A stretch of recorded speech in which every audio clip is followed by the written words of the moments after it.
Oke, assalamualaikum warahmatullahi wabarakatuh. Nah, ketemu lagi dengan saya. Nah, kali ini saya bikin video nih terkait dengan pertemuan kedua. Sebenarnya apa sih organisasi dan kenapa kita harus mempelajari teori organisasi, kayak gitu. Nah, saya bakal share screen dulu terkait materinya sebentar. Nah, ini dia. Oke, ini ya. Terkait organisasi dan teori organisasi, nah ini merupakan pertemuan kedua dalam mata kuliah teori organisasi. Nah, sebenarnya organisasi itu sudah ada sejak kapan sih sebenarnya ya? Organisasi itu apa sih? Kayak gitu, ya. Sebenarnya kalau misalnya ada organisasi, perlu nggak sih yang namanya manajemen? Kan kita semua ada di jurusan manajemen nih. Nah, urgensinya apa? Kenapa manajemen itu diperlukan di dalam organisasi? Jadi, teman-teman ya, patut bersyukur masuk ke jurusan manajemen ya, karena memang manajemen di sini tuh dibutuhkan hampir di semua lini gitu. Yang pertama, baik itu organisasi yang sifatnya besar atau kecil, pasti butuh yang namanya manajemen dong. Yang kedua, baik itu organisasi profit, non-profit, mau di tipe atau level kepemimpinan seperti apapun, baik itu di level manajerial menengah ke atas, atau mungkin bahkan ke bawah, itu butuh yang namanya manajemen. Dan memang dalam proses manajemen sendiri, kita juga belajar terkait berbagai macam aspek ya, baik itu aspek marketingnya, keuangannya, SDM, terus kemudian akuntansi, sampai macam-macam. Jadi memang manajemen ini masuk ke semua aspek gitu. Jadi terkait dengan adanya revolusi industri ya, seperti yang kita tahu ya, revolusi industri itu kan sekarang udah jalan yang keberapa nih? Keempat atau kelima kayak gitu. Kalau di Indonesia mungkin masih keempat ya, keempat aja belum merata di seluruh Indonesia.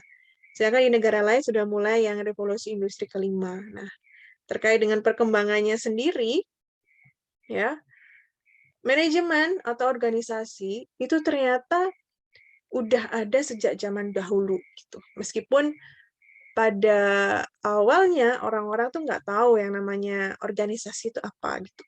Organisasi itu apa sih? Kumpulan dari beberapa orang gitu yang memiliki tujuan yang sama dan bekerja sama untuk meraih tujuan tersebut, ya kan? Kalau nggak ada orangnya nggak bisa disebut sebagai organisasi dong. Gitu.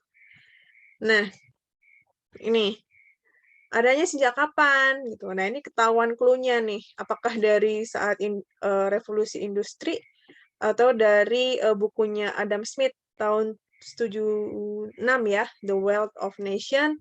Bahkan sebenarnya organisasi dan manajemen itu jauh ada sebelum dua hal ini kayak gitu. Yang pertama dulu bahkan saat aspek piramida gitu ya. Piramida di Giza zaman-zaman Raja Firaun gitulah ya. Itu bahkan sudah ada gitu. Ya, meskipun di level kepemimpinan dan yang lain-lain orang bangun piramida kayak gitu. Kalau nggak berjuang sama-sama mana jadi itu piramida. Nah, gampangannya kayak gitu.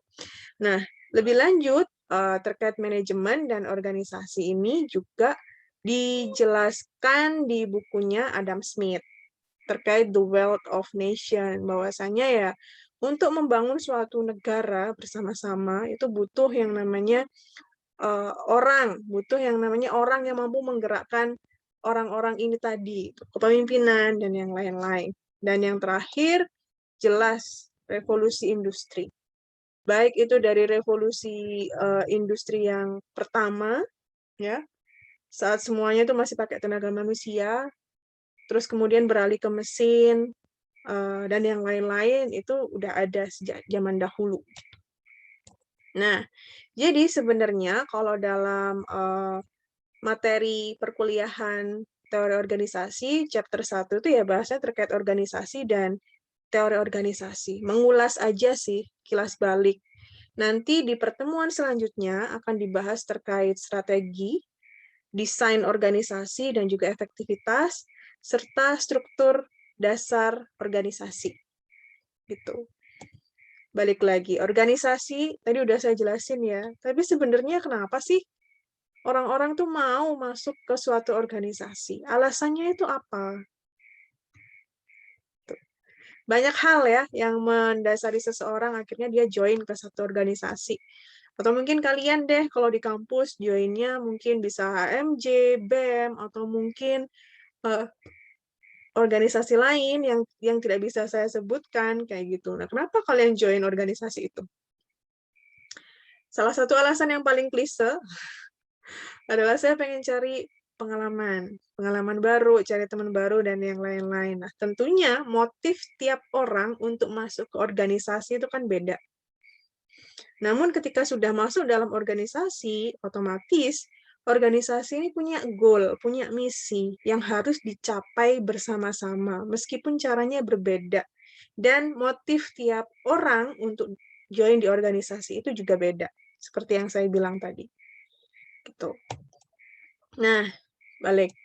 Organisasi, kumpulan entitas sosial yang goal directed, yang memiliki tujuan. Ya, tujuannya jelas gitu. Yang didesain dan memiliki struktur dan memiliki aktivitas koordinasi. Kalau nggak ada struktur, nggak ada desain, nggak ada koordinasi, ya nggak bisa disebut organisasi. Gitu. Karena kan sistemnya kerjasama kalau dalam organisasi itu.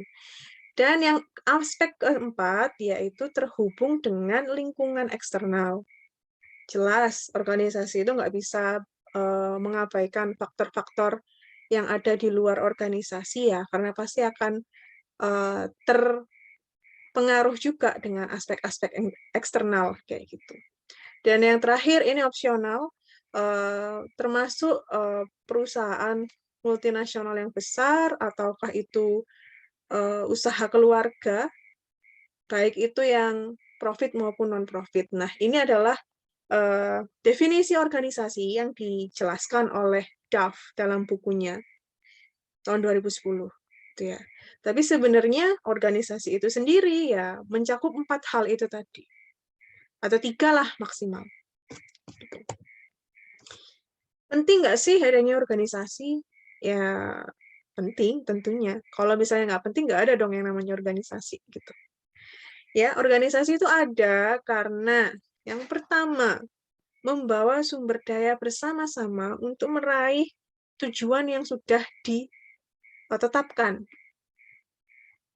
Yang kedua, memproduksi produk dan jasa secara efisien.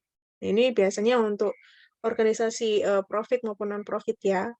Yang ketiga, memfasilitasi inovasi, terus menggunakan peralatan yang modern dan juga teknologi informasi opsional ini. Terus juga beradaptasi untuk mempengaruhi perubahan lingkungan yang sangat cepat. Otomatis perubahan itu ya mutlak. Mau nggak mau bakal ada perubahan. Tinggal organisasinya mau mengikuti perubahan, beradaptasi dengan perubahan atau tidak. Karena sesuatu yang pasti ya perubahan itu sendiri. Nah, selanjutnya mengakomodir segala tantangan perbedaan, etika dan juga koordinasi. Kita tahu kalau kita masuk ke organisasi yang kecil, katakanlah di UMM aja, atau lingkup yang lebih kecil lagi di jurusan manajemen, itu kan latar belakangnya macam-macam. Ada yang suku Jawa, ada yang suku Sunda, ada yang mungkin suku Bugis, atau mungkin Dayak, dan yang lain-lain. Mereka datang dari berbagai latar belakang yang beda. Nah, gimana cara menyatukannya? Cara berkoordinasinya tentunya harus ada treatment yang berbeda oleh leadernya. Itu nanti bakal saya jelasin di akhir. Dan meningkatkan atau menciptakan nilai bagi pemilik, pelanggan, dan juga karyawannya. Itulah kenapa aspek-aspek pentingnya suatu organisasi itu harus ada di dalam suatu entitas masyarakat. Ya. Nah, dimensinya apa aja? Banyak. Kalau di sini dijelaskan hanya 2 ya, dimensi kontekstual dan juga struktural. Nah, kita lihat di sini ada ruang lingkup organisasi yang gede banget ini. Di dalam organisasi jelas ada tujuan dan juga strategi. besaran organisasi, teknologi apa sih yang digunakan, lingkungannya gimana, budaya organisasinya gimana, dan juga strukturnya. Apakah strukturnya ini yang didesain berdasarkan formalisasi, spesialisasi, atau berdasarkan otoritas atau hierarki, atau mungkin tersentralisasi, atau berdasarkan profesionalisme, atau juga kebutuhan personil. Macam-macam dimensi organisasi. Nah, seperti yang saya bilang, organisasi itu diciptakan, itu biasanya dia untuk memenuhi kebutuhan dan juga keinginan stakeholder. Stakeholder tuh siapa aja? Banyak, ya. Di sini yang stakeholder yang pertama, employee. Makanya organisasi itu harus selalu memperhatikan kepuasan karyawan, gimana, kompensasinya, pengarahan karyawan seperti apa. Yang kedua, karyawan, pelanggan, gitu. Utamanya bagi organisasi yang memproduksi produk dan juga jasa. Gimana caranya bisa memproduksi produk yang kualitasnya tinggi, memberikan pelayanan prima, dan juga memberikan nilai bagi pelanggan supaya pelanggan itu tetap loyal terhadap organisasi kita. Selanjutnya ini ada kreditur, ya.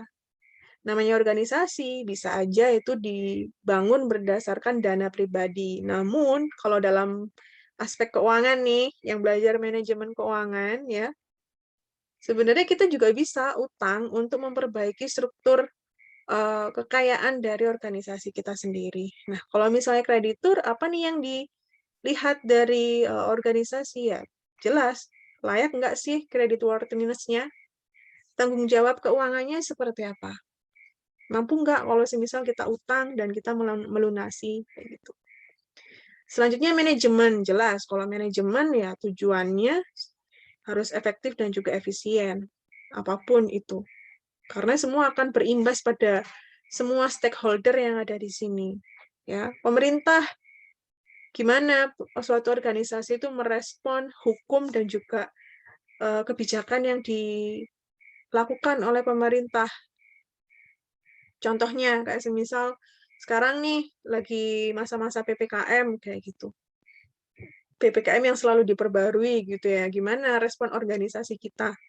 Kalau di UMM, apakah sudah mulai dengan perkuliahan luring terbatas, atau mungkin tidak? Terus juga ada fair competition. Gitu. Nah, selanjutnya di sini ada union atau serikat kerja atau serikat buruh. Dalam organisasi biasanya akan ada organisasi yang bergerak untuk meningkatkan kesejahteraan karyawan yang disebut dengan serikat buruh. Biasanya mereka akan memperjuangkan terkait gimana sih sistem pembayaran yang berlaku di suatu organisasi. Keuntungan apa yang diharapkan, yang diberikan oleh organisasi kepada karyawan. Kayak gitu. Nah, selanjutnya komunitas masyarakat kayak gitu ya. Kita tahu bahwasanya dalam ini ya organisasi itu ada program yang namanya CSR, Corporate Social Responsibility. Gimana caranya organisasi kita itu bisa memberikan sumbangsih kepada masyarakat, bisa menjadi contoh ya untuk melakukan hal yang baik kepada masyarakat. Contohnya di sini good corporate citizen. Terus juga gimana kita bisa berkontribusi dalam membantu banyak hal, entah itu penghijauan, pembantuan sumber daya yang dimiliki organisasi ketika mungkin ada bencana, dan yang lain-lain. Selanjutnya ada supplier, jelas. Utamanya organisasi yang profit ya, yang bergerak di bidang produksi barang, kayak gitu. Butuh yang namanya supplier, gimana caranya bertransaksi supaya sama-sama mendapatkan win-win solution. Supaya tidak hanya satu pihak yang diuntungkan, tapi semuanya juga mendapatkan keuntungan, sehingga bisa loyal. Ya. Imbasnya apa? Ya, revenue from purchases. Loyal itu tadi. Berkelanjutan sistem pembeliannya. Gitu. Dan yang terakhir, owners atau stockholders, pemegang saham atau pemilik. Namanya organisasi, utamanya organisasi profit ya, ketika dia menjalankan suatu usaha, jelas dia pasti mengharapkan mendapatkan pengembalian dalam aspek keuangan. Untung, kayak gitulah gampangannya. Mana ada sih organisasi yang mau rugi? Nah, ini sebenarnya adalah ruang lingkup dari stakeholder yang ada di suatu organisasi. Nah, itu ya. Nah, terus kayak gini. Kemarin udah dapat praktikum kan ya, praktikum perilaku organisasi atau sekarang sedang menempuh praktikum perilaku organisasi. Sebenarnya bedanya apa? Bedanya teori organisasi sama perilaku organisasi, apakah sama? Oh, tentu tidak. Di sini udah jelas ya, bahwasanya nggak sama nih antara teori organisasi dan juga perilaku organisasi. Di mana kalau ini ya, perilaku organisasi itu dia lebih melihat dari ini, dari level individu, tim, organisasi itu sendiri, dan juga dari segi eksternal. Nah, itu yang nggak sama. Itu perilaku organisasi yang dipelajari adalah 3 entitas utama ini. Nah, namun kalau teori organisasi, biasanya dia jangan dipengaruhi dengan aspek-aspek eksternal. Next. Nah, lalu apa sih untungnya buat kita belajar terkait teori organisasi? Teori organisasi seperti namanya itu kita bakal belajar terkait apa sih yang terjadi di masa lalu. Ya, nanti bakal saya jelasin di materi evolusi teori organisasi. Bagaimana kegagalan-kegagalan yang terjadi di masa lalu yang itu bisa kita jadikan sumber pembelajaran untuk sekarang dan juga di masa depan. Ya, jadi kita bisa memanage organisasi kita dengan lebih efektif. Itulah kenapa kok kita harus mempelajari teori organisasi. Nah, utamanya di sini dari perspektif historis ya. Organisasi awalnya itu ya, teori organisasi sekilas info aja. Teori organisasi yang akan kita bahas itu ada macam-macam. Ada yang namanya teori organisasi klasik, neoklasik, dan juga modern. Semua perpindahan, semua evolusi itu memiliki kelebihan dan kelemahannya masing-masing yang bisa kita jadikan rujukan dalam proses pengambilan keputusan. Nah, ini perspektifnya.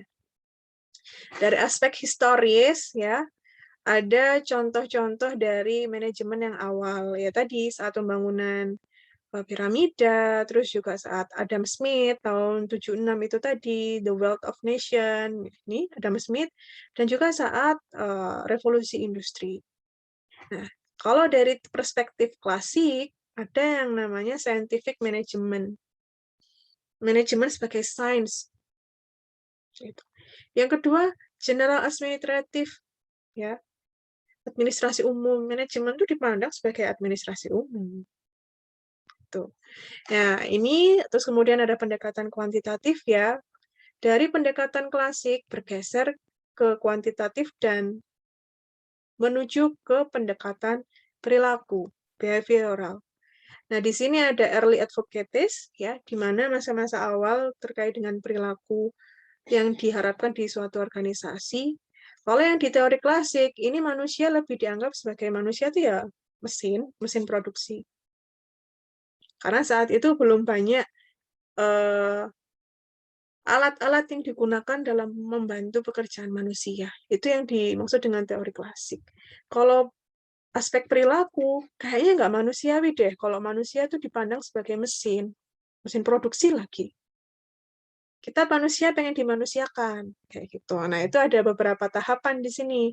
Ada yang early advocates, ada yang Hawthorne studies, dan juga ada yang perilaku organisasi. Nah, yang terakhir ada di pendekatan kontemporer, di mana manajemen itu dipandang sebagai suatu sistem yang akan terus berjalan. Dan yang terakhir, pendekatan kontingensi, gitu ya. Ini bakal kita bahas minggu depan, live langsung di kelas ya, biar enak kita bahasannya, diskusinya. Nah, ini ya perspektifnya. Tadi kan saya jelasin kalau manusia itu ya dianggap sebagai mesin. Nah, itu berlangsung dari tahun 1870 sampai sekitar tahun 1930. Ini adalah masa-masa revolusi industri pertama. Jadi kalau ngangkat apapun ya manual, paling ya pakai tenaga kuda, tenaga sapi, dan yang lain-lain. Nah, habis dari perspektif klasik, berubah ke perspektif humanis, nggak bisa nih, kita tuh manusia, kita bukan mesin produksi. Nah, kemudian juga bergeser nih ke perspektif manajemen sebagai ilmu, ilmu manajemen ya. Sistem teori, kontingensi, kemudian di tahun 1980 mulai merujuk ke aspek total quality management. Nah, ini tahun 90-an berubah perspektifnya ke learning organization, ya manajemen organisasi itu ya dipandang sebagai sistem pembelajaran. Dan yang terakhir, tahun 2000-an, seiring dengan maraknya teknologi yang lebih advance gitu ya, itu bergeser ke teknologi driven workplace, di mana semuanya sudah mulai mulai otomatisasi. Gitu. Oke. Itu aja sih sebenarnya sekilas terkait dengan perspektif organisasi itu apa, dan kenapa sih kita harus mempelajari terkait teori organisasi. Nah, minggu depan bakal kita bahas evolusi teori organisasi berdasarkan masing-masing perspektif tadi ya, perspektif klasik, neoklasik, dan juga modern. Itu yang biasanya saya bahas di minggu ketiga. Itu aja sekilas awalan terkait materi teori organisasi. Sampai ketemu minggu depan. Terima kasih. Wassalamualaikum warahmatullahi wabarakatuh.